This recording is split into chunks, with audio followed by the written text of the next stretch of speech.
Okay, I've done videos about some of the abusive, corrupt, and completely biased people we've had to come across just because our job was truck driver. Let me tell you something. On the other hand, uh, you'll see in a minute what I mean. My wife and I used to go to Columbus, Ohio a lot. That was before we got the dedicated run. And we used to stop at a Walmart in Effingham, Illinois, and buy our groceries. And, that was a perfect place to take a break and get your groceries and walk around a little bit, stretch your legs. Well, we went there one time, and all of a sudden, Walmart had installed these gates over their driveways that were too low for a truck to get in, and signs everywhere saying, no trucks, no trucks, no trucks.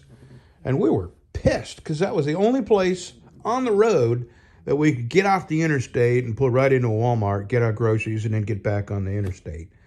So I called the manager, and that manager was very polite. But by the time she got done telling me all the things that truck drivers had done in there, stalking cashiers, being totally inappropriate to cashiers, one guy had forgot to pop his brakes and his truck rolled back into a whole bunch of cars. And then there's the pee bottles and other types of human waste we won't discuss that they were leaving in the parking lot. So, just so you don't think that I'm trying to portray my end of trucking as all roses and fairies. Although I'm sure there were some fairies in trucking, but I just thought I'd give you the other end of this. And who knows? Maybe there's enough that when cops come and cross a guy that's got a gallon jug of piss in his truck, and he smells like he hasn't bathed in a couple of weeks. Maybe that's why they treated us so badly when they come in contact with us, even though we were members of the frequent bather club. And anyway, the next video, or the last video you'll see, is what happened to us in a Walmart parking lot in Humble, Texas. And then this video. And then I'm going to think about whether I want to continue telling my horror stories of people with badges that can ruin your lives and with a stroke of a pen. Because I still got a million stories, but I don't want to come off as somebody who hates cops. I actually support good cops. And the thing is, if you're a good cop and you're proud of your job and you call yourself a good cop, I don't understand how you could let bad cops do the things they do to people and call yourself a good cop. Anyway, that's not what this video is about. And I'm not sure I'm going to do any more because cops do have a bad job. And now it's harder and harder to find anybody to do it because public opinion has turned so sharply against cops. And I'm telling you, is it not without cause now that everybody has cameras and everybody's able to record the injustices and the constitutional violations, even against something as, coming on your property, climbing a fence to get on your property without a warrant. It's these injustices are happening so frequently.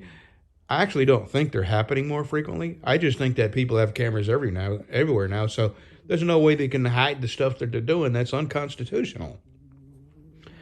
Like I say, I could write a book this thick about the things we had done to us that were just so wrong, so dirty and disgusting and dishonest. But when do I stop? I mean, how does anyone benefit from hearing these besides me, getting a video out? So I'm probably not going to tell many more. I got one or two that I'm going to tell that are just kind of funny, dishonest. Okay, my turn. My turn. Okay, You want to get a turn? you get a turn. What do you want to say? I have been a 100% back the badge my entire life. They give up a lot of their life and do a good. I'm glad they're there because if they weren't there, it would be chaos on the interstate all the time, not just part of the time. But here lately, I was starting to slide the other way because you're seeing more and more cops abusing the rights of that gun that they carry. I carry a gun, but I don't have the right to kill somebody because, and here lately, every time you turn the TV on, another cop has shot Yeah, in an Shreveport. unarmed Just person. just happened a couple of days ago in Shreveport. They were chasing a guy, unarmed. They didn't even think he had a gun, but one of the cops decided it was a good idea to shoot him and kill him. Well, the guy was trying to get away Yeah, because he was afeared, and I don't blame him. And he was actually coming toward the officer, but he could have pulled a taser. He didn't have to pull his gun and shoot him in the chest. And that's my point now. It's I don't know. and What I don't happened. think it's happening any more frequently. I think people are just able to show it more now. I don't know. And what you know, happened. you said that you respect cops who give up their lives, and well, what about truck drivers? I know. You And pour your entire life into driving a truck. Absolutely, and I dealt with every day it's somebody pulling out in front of me or slamming their brakes out in front of me. And truck whatever. drivers die at a far higher Absolutely. frequency than Absolutely. cops. Cops don't even make the top 10 list. They're not even. on And the truck top drivers 10. make it on the top 10 most dangerous jobs every year. Yeah, and but I'm just saying that people only remember the bad. I've got as many bad, truck driver stories, truck drivers out there.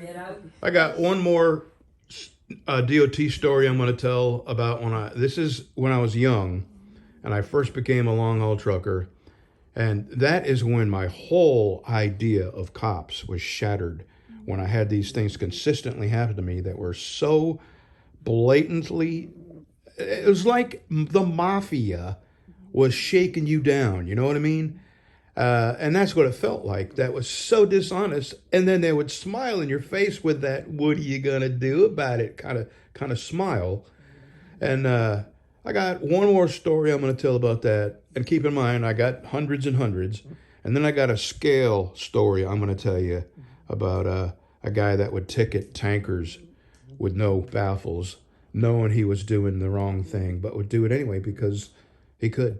So that's all for this video. Unless you got something you want to say. Well, I do about the tanker. Every time I went through Virginia, hello, Louisiana, come on in. Come get your Remember? ticket. Yeah, Yep. I It was went just a every- standard procedure. Every time I went through there loaded, I had to cross underneath the interstate, walk all the way through that tunnel underneath the interstate, and go over there and get my ticket. And one day, I told them, I said, don't y'all ever worry about anybody getting...